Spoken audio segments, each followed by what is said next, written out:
नमस्कार दोस्तों, आज हम आप लोगों को कोरोना महामारी के बाद दूसरी सबसे बड़ी महामारी हमारे पूरी विश्व में ब्लैक फंगस की आई है। अब ब्लैक फंगस से ज़्यादा खतरनाक वाइट फंगस हो गया है।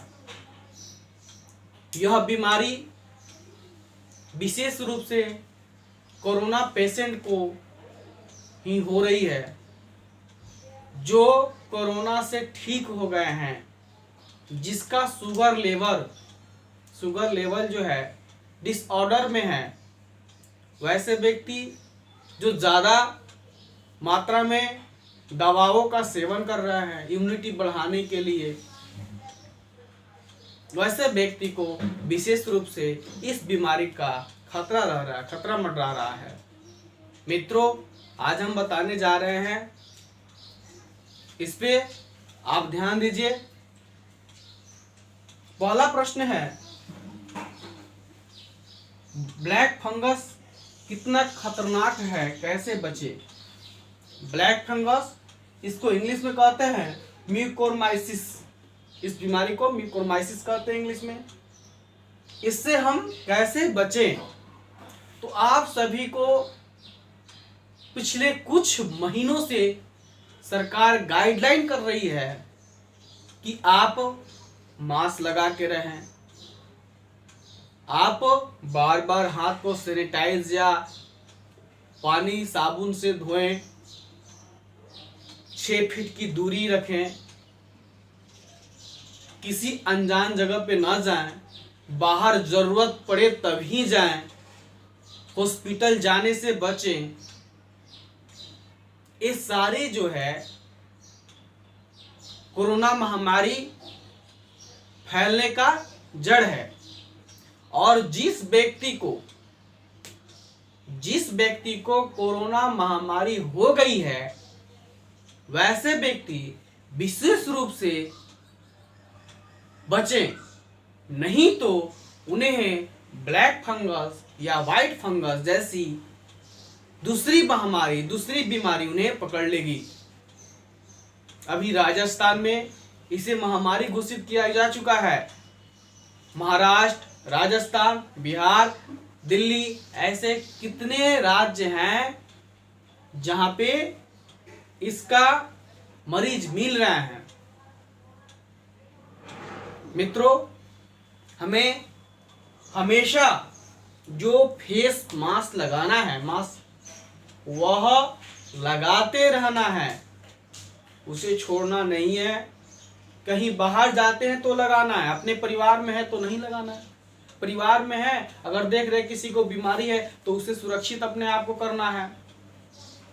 तो और बाहर कहीं जा रहे हैं तो सैनिटाइजर का प्रयोग हमेशा करना है, बार बार टाइम मिले जब भी तो सैनिटाइजर का प्रयोग करना है।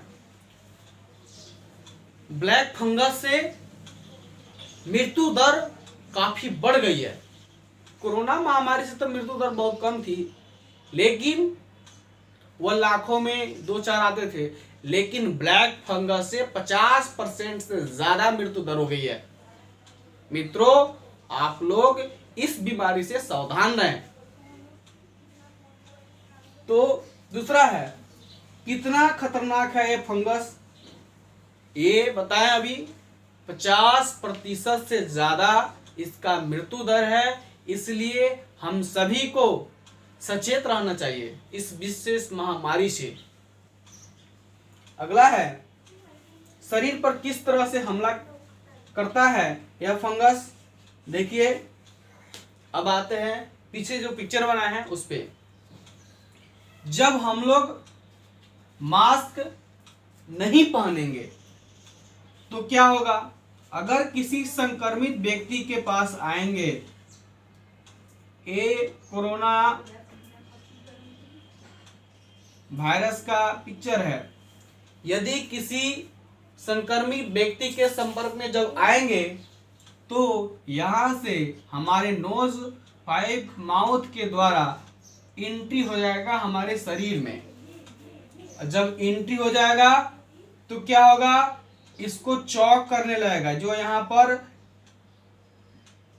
इसको चौक करने लगेगा, जो हमारा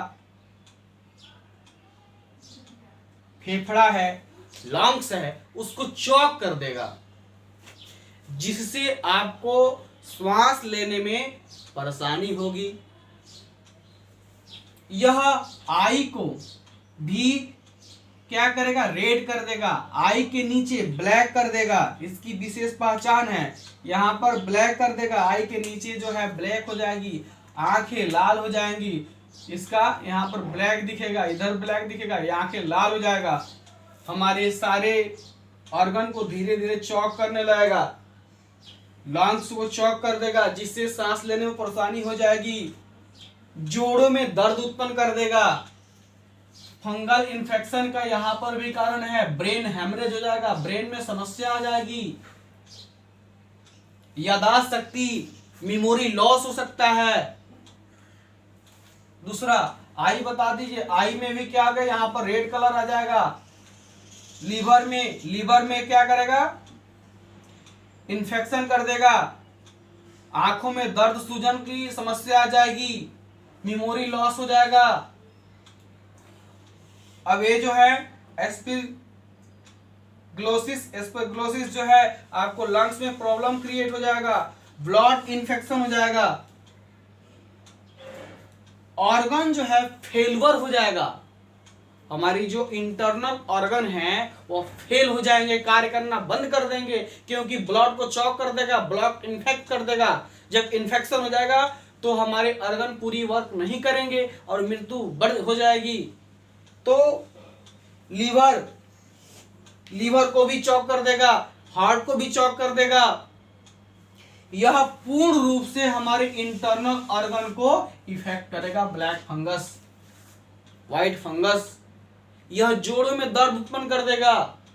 मित्रों, आपसे अनुरोध है कि आप हमेशा जो हेल्थ मिनिस्ट्री का गाइडलाइन है, जो हमारे स्वास्थ्य मंत्रालय का गाइडलाइन है, उसको पालन करें। नहीं तो यही होगा कि आप अपने परिवार के साथ साथ परिवार को बर्बाद तो कर ही दीजिएगा और अपने आप को मिटा दीजिएगा। आप मिटे तो परिवार खत्म, परिवार पे महामारी की बहुत विशेष प्रकोप आ जाएगी। तो मित्रों, हमेशा क्या करना है, इसका गाइडलाइन पालन करना है, मास्क लगाना है, सैनिटाइजर से हाथ धोना है। नहीं तो यह क्या होगा, हमें ये सारी बीमारी का प्रकोप देखना पड़ेगा, जो अभी दिखा रहे हैं।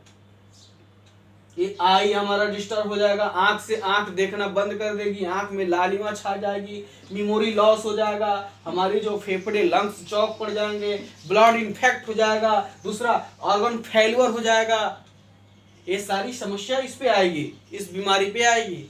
तो इसलिए हमें मास्क लगाएंगे तो यहाँ ब्रेक पड़ जाएगा, और दूसरे व्यक्ति से 6 फीट की दूर रखेंगे तो हमारे शरीर में एंट्री नहीं होगा कोरोना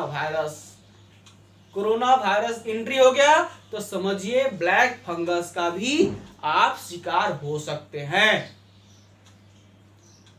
तो मित्रों, हमेशा अपने डॉक्टरों से संपर्क करें।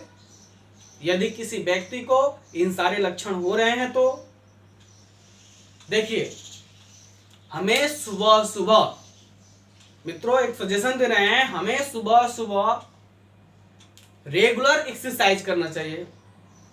पहले के लोग, आज से कुछ साल पहले के लोग शरीर से मजबूत होते थे, उनकी इम्यूनिटी पावर काफी स्ट्रांग थी, वे किसी भी मौसम में किसी कार्य करने में कुशल थे। क्यों ऐसा क्या है कि आज हम लोग थोड़ी सी मौसम चेंजिंग हो रहा है तो कई सारे बीमारियों का प्रकोप हो जा रहा है। यौवन अवस्था में ही, जवानी अवस्था में ही कमर में दर्द, शरीर दुबलापन, ये क्यों हो रही है? क्योंकि हम अपने आप को प्राकृतिक चिकित्सा या योग से नहीं जोड़ रहे हैं। हम सभी टीवी और खाना खा के घर में सोना, थोड़ा सा काम करके आके सो जाना, इसके कारण हो रहा है। हमारे पूर्वज क्या करते थे? सुबह में टहला करते थे, जिससे उनकी पूरा एक्सरसाइज शरीर की हो जाती थी। नहीं तो अखाड़ा में लड़ा करते थे, आज तो अखाड़ा भी बहुत कम है, आज जिम हो गया है। तो शरीर को स्ट्रॉन्ग करने के लिए वे लोग कसरत करते थे, एक्सरसाइज करते थे,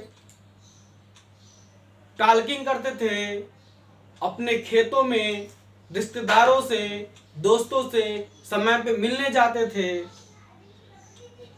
सबसे बड़ी बात यह है, वे लोग दवाओं का सेवन कम करते थे। अपनी इम्यूनिटी बढ़ाने के लिए दूध, दही, घी तथा प्राकृतिक चिकित्सा का पालन करते थे। प्राकृतिक चिकित्सा में क्या है, आज तो हम लोग चाय पी रहे हैं, चाय में दबा के नमक चीनी डाल रहे हैं, तो हमारा शुगर लेवल तो बढ़ेगा, आज नहीं तो कल बढ़ जाएगा। तो चाय के जगह पे हम लोग क्या करें, काढ़ा का प्रयोग करें। काढ़ा क्या करता है, हमारे शरीर में इम्प्रूवमेंट करता है इम्यूनिटी पावर को। जब शरीर की immunity power, white blood cell, श्वेत कोशिका स्ट्रांग रहेंगे तो किसी भी बीमारी से लड़ने के लिए शक्ति मिलेगी। आज हम सभी को गिलोय, मरीच यानी गोलकी, सेंधा नमक, तुलसी के पत्ते, ये सारे का प्रयोग करना चाहिए। काढ़ा हम बनाएंगे, पिएंगे, हमारे सारे परिवार पिएंगे तो इम्यूनिटी पावर डेवलप होगी, दवाओं में पैसा कम देना पड़ेगा, डॉक्टर की परेशानी कम झेलनी पड़ेगी। इसीलिए हमारी रिक्वेस्ट है आप सभी से, आप सभी प्राकृतिक चिकित्सा और योग को अपनाएं और स्वस्थ सबल बने। नमस्कार, धन्यवाद साथियों।